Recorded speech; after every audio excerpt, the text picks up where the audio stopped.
Hello guys, I hope आप सारे students बहुत अच्छे होंगे। तो ये हमारा तीसरा लेक्चर है आयोनिक इक्विलिब्रियम कोर्स का।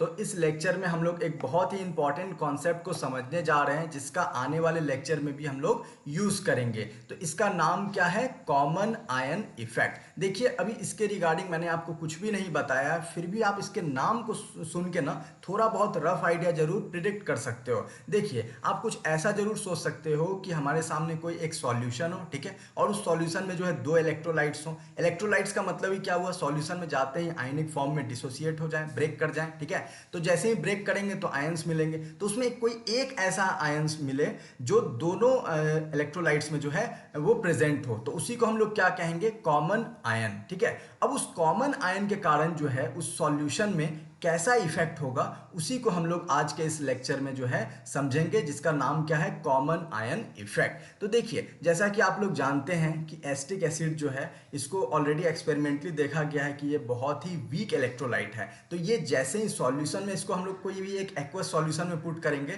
तो ये आयंस के फॉर्म में इस तरीके से ब्रेक करेगा, CH3COO नेगेटिव और H+ देगा, ठीक है। तो यहाँ से हम लोग देख सकते हैं कि यहाँ पे हमें H+ मिल रहा है। H+ क्या है? बेसिकली एसिड है। तो डिसोसिएशन करने के बाद हमें एसिड मिल रहा है, तो इसलिए इसका K का मतलब क्या होगा? Acid dissociation constant. और इसमें एक्चुअल में वही रूल चलेगा जो लॉ ऑफ केमिकल इक्विलिब्रियम का होता है। उसमें क्या होता है? कॉन्सेंट्रेशन ऑफ प्रोडक्ट, ये दोनों प्रोडक्ट हो गया, ठीक है, इस तरीके से देख सकते हैं, divided by concentration of reactant. ये रिएक्टेंट हो गया हमारा एसिटिक एसिड, ये हो गया। तो अभी तक हम लोगों ने क्या समझा कि एक एक्वस सॉल्यूशन है, ठीक है, और इस एक्वस सॉल्यूशन में हम लोगों ने क्या डाला है? इसमें हम लोगों ने अभी सिर्फ और सिर्फ एसिटिक एसिड डाला है। एसिटिक एसिड डाला है तो वो ऑब्वियस सी बात है, फिर क्या हो गया? वो रिवर्सिबल रिएक्शन है और कुछ टाइम बाद वो क्या हो गया? इक्विलिब्रियम को अचीव कर लिया। इक्विलिब्रियम को अचीव करते ही सारे का कॉन्सेंट्रेशन कांस्टेंट हो जाएगा। रेट के टर्म में अगर हम लोग बोले तो rate of reactant is equal to rate of product हो जाएगा। इतना कुछ समझ में आ रहा है? चलिए, अब हम लोग क्या करते हैं, अब इसमें हम लोग HCl मिला देते हैं। HCl हम लोग जानते हैं एक्सपेरिमेंट के थ्रू कि ये बहुत ही स्ट्रॉन्ग इलेक्ट्रोलाइट्स है। तो स्ट्रॉन्ग इलेक्ट्रोलाइट्स का मतलब क्या होता है? जो 100% जो है डिसोसिएट कर जाए। तो इसलिए ये 100% डिसोसिएशन के कारण ये बैकवर्ड रिएक्शन करेगा ही नहीं, इसलिए ये रिवर्सिबल नहीं होगा। और यहाँ पे सिर्फ और सिर्फ हम लोग फॉरवर्ड डायरेक्शन का ही एरो यहाँ यूज करेंगे। तो क्या हो जाएगा? HCl जो है H+ और Cl नेगेटिव देगा। ये बहुत अच्छे से क्लियर हो गया। अब आप यहाँ पे खुद सोचिए कि ये जो पहला जो हमारे सामने एक्वस सॉल्यूशन में जो हम लोगों ने डाला, ये वीक इलेक्ट्रोलाइट था। इससे हमको आयंस क्या क्या मिला? CH3COO नेगेटिव और H+। दूसरा हम लोगों ने HCl डाला, इससे हमें कौन सा आयन मिला? तो इससे हमें H+ और Cl नेगेटिव मिला। तो आपको एक चीज नहीं समझ में आ रहा है क्या? यहाँ पे देखिए, यहाँ से भी H+ मिल रहा है एक आयन, और यहाँ दूसरे वाले इलेक्ट्रोलाइट से भी H+ मिल रहा है। तो ये H+ क्या इस केस का कॉमन आयन नहीं हो गया क्या? ऑब्वियस सी बात है, कॉमन आयन हो गया। यहां तक सारे स्टूडेंट को क्लियर होगा, डाउट नहीं होगा? चलिए आगे हम लोग नेक्स्ट स्लाइड में देखते हैं। अब देखिए, ये जो हम लोगों ने एसिड डिसोसिएशन कांस्टेंट जो लिखा था, ये कब लिखे थे? जब सिर्फ और सिर्फ एक्वस सॉल्यूशन में एसिटिक एसिड ही हम लोगों ने डाला था। लेकिन अब सीन क्या हो रहा है? एसिटिक एसिड के अलावा HCl भी अब हम लोग डाल रहे हैं। HCl से भी H+ मिल रहा है। तो आप खुद सोचिए कि HCl से भी H+ मिल रहा है, और ये H+ जो है वो किसका था? जब एसिटिक एसिड का था। तो ऑब्वियस सी बात है, इसका भी H+ जो है इसका भी कुछ कॉन्सेंट्रेशन होगा। तो ये कॉन्सेंट्रेशन इसमें दोनों में ऐड हो जाएगा, क्योंकि कॉमन आयन इफेक्ट हो रहा है। तो अब क्या हो जाएगा? कॉमन आयन के कारण जो है इस H+ का जो है कॉन्सेंट्रेशन इंक्रीज होगा या फिर नहीं होगा? तो ऑब्वियस सी बात है, अब इसका जो है H+ आयन का कॉन्सेंट्रेशन इंक्रीज होगा, क्योंकि अब हम लोग जो है H+ इलेक्ट्रोलाइट को भी कंसीडर कर रहे हैं। अगर नहीं करते तो एज इट इज रहता। तो आप खुद सोचिए कि जैसे ही ये H+ आयन का जो है कॉन्सेंट्रेशन बढ़ा, तो ओवरऑल ये न्यूमरेटर का कॉन्सेंट्रेशन क्या हो गया? बढ़ गया। तो न्यूमरेटर का कॉन्सेंट्रेशन बढ़ गया, तो अब ये इक्विलिब्रियम रह पाएगा क्या? नहीं। तो इक्विलिब्रियम रह नहीं पाएगा, तो अब क्या होगा? अब ये फॉरवर्ड डायरेक्शन में रिएक्शन भागने लगेगा। क्यों?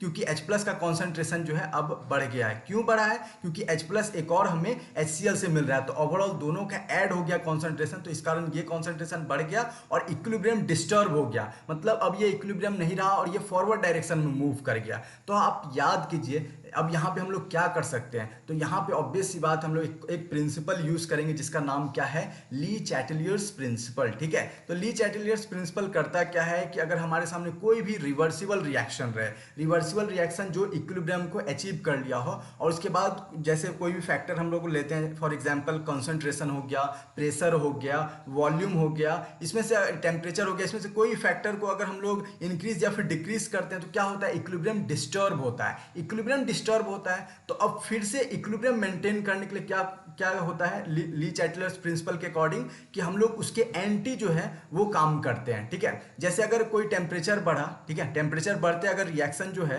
वो इक्विलिब्रियम अब वो डिस्टर्ब हो गया और फॉरवर्ड डायरेक्शन में रिएक्शन मूव कर गया, तो हम लोग अब कुछ ऐसा सिचुएशन क्रिएट करते हैं जिससे वो अब रिएक्शन बैकवर्ड डायरेक्शन में जाए, ताकि फॉरवर्ड जितना आगे बढ़ा है उतना ही पीछे हो जाए, तो फिर से इक्विलिब्रियम आ जाए। क्योंकि मेन फंडा क्या होता है, कोई भी जो है सब्सटेंस वो इक्विलिब्रियम में रहना चाहता है, क्योंकि ये सबसे ज़्यादा स्टेबल स्टेट होता है। तो यही मेन ली चैटलर्स प्रिंसिपल का क्या फंडा होता है, कोई भी इक्विलिब्रियम में है रिवर्सिबल रिएक्शन उसको डिस्टर्ब करते हैं अगर हम लोग टेम्परेचर, प्रेशर, कॉन्सेंट्रेशन इनमें से कोई भी फैक्टर को इंक्रीज या डिक्रीज करके, तो उसके बाद वो इक्विलिब्रियम जैसे ही डिस्टर्ब होता है तो वो या तो फॉरवर्ड में जाएगा या फिर बैकवर्ड डायरेक्शन में जाएगा। अगर बैकवर्ड डायरेक्शन में गया तो फिर हम लोग सारा कंडीशन कुछ ऐसा लगाते हैं जिससे फॉरवर्ड डायरेक्शन मूव करे, ताकि उसको जो है अपोज करे, अपोज करेगा तो फिर से वो क्या हो जाएगा, वो इक्विलिब्रियम मेंटेन कर लेगा। तो इक्विलिब्रियम ब्रेक होता है और फिर से इक्विलिब्रियम हमें लाना होता है। इक्विलिब्रियम ब्रेक क्यों होता है, क्योंकि ये जितना भी फैक्टर अभी बताया ना उसमें या तो इंक्रीज या फिर डिक्रीज हम लोग कर देते हैं, यही हो गया। तो यहाँ पे भी कुछ ऐसा ही सीन नहीं क्रिएट हो रहा है क्या, यहाँ पे पहले इक्विलिब्रियम था ये इक्वेशन, अब यहाँ पे H प्लस जो है क्योंकि कॉमन आयन के कारण जो इसका कॉन्सेंट्रेशन बढ़ गया, अब ये क्या हो रहा है, इक्विलिब्रियम जो है ये फॉरवर्ड डायरेक्शन में जा रहा है। तो अब फॉरवर्ड डायरेक्शन में अब हम लोग क्या कर सकते हैं, अब हम लोग इक्विलिब्रियम लाने के लिए जितना फॉरवर्ड डायरेक्शन इधर जा रहा है उतना ही बैकवर्ड अगर हम लोग कर दें तो फिर से क्या हो जाएगा, ये फॉरवर्ड डायरेक्शन में जाने के बजाय जो है ये इक्विलिब्रियम में आ जाएगा।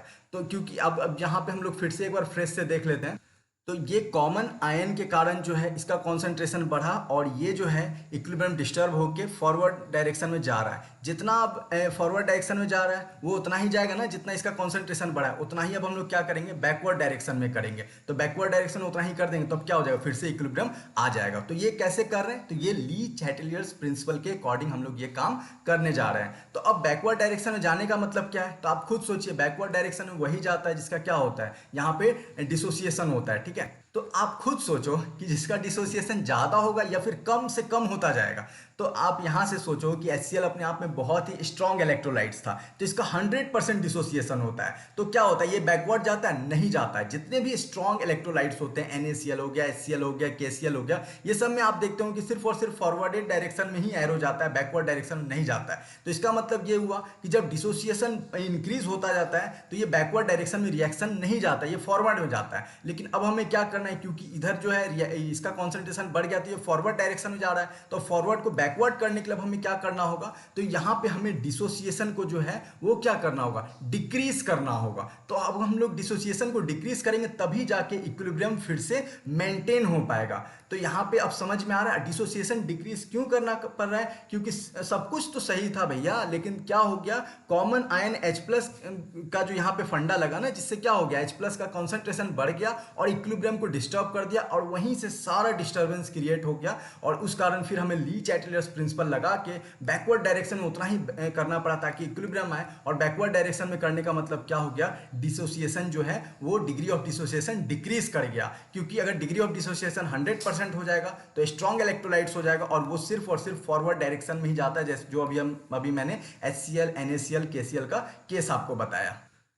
देखिए अब हम लोग इस स्टेटमेंट को पढ़ेंगे ना तो हर कुछ समझ में आ जाएगा। यहाँ क्या लिख रहा है, the degree of dissociation of an electrolyte, कौन से इलेक्ट्रोलाइट का डिग्री ऑफ डिसोसिएशन जो वीक है, तो यहाँ वीक कौन सा था, acetic acid, is suppressed. Suppressed मतलब क्या हो गया, वो डिक्रीज कर गया, डिक्रीज कर गया तभी तो ये बैकवर्ड डायरेक्शन में जा रहा है। क्यों हो रहा है, तो इसके पीछे का एक ही कारण है कि ये जो H प्लस का कॉन्सेंट्रेशन इंक्रीज कर गया। ये H प्लस का कॉन्सेंट्रेशन इंक्रीज कर कैसे गया ऑटोमेटिक, तो यहाँ पे एक हमारा क्या था, स्ट्रॉन्ग इलेक्ट्रोलाइट जो HCl प्रेजेंट है, इसका H प्लस आयन जो है ये आ गया, जो अपने आप में क्या था, कॉमन आयन यहाँ पे था, ठीक है। तो कॉमन आयन के कारण जो इफेक्ट कुछ ऐसा हुआ कि जो वीक इलेक्ट्रोलाइट है उसका क्या हो गया, डिग्री ऑफ डिसोसिएशन जो है वो डिक्रीज कर गया। तो इसी को हम लोग क्या कहते हैं कि कॉमन आयन के कारण यही इफेक्ट हमें देखने को मिल रहा है कि जो वीक इलेक्ट्रोलाइट है उसका डिग्री ऑफ डिसोसिएशन क्या हो रहा है, डिक्रीज कर रहा है, या फिर आप कह सकते हो सप्रेस। यहाँ ध्यान रखना है कि यहाँ पे अगर स्ट्रॉन्ग इलेक्ट्रोलाइट्स ही लेना है, अगर आप इसके जगह वीक इलेक्ट्रोलाइट्स लेते हो, वीक इलेक्ट्रोलाइट से अगर सपोज कीजिए हमें H प्लस मिलता है, तो वो क्या होगा, इसके वो वीक इलेक्ट्रोलाइट जो है उतना कॉन्सेंट्रेशन बढ़ाएगा नहीं,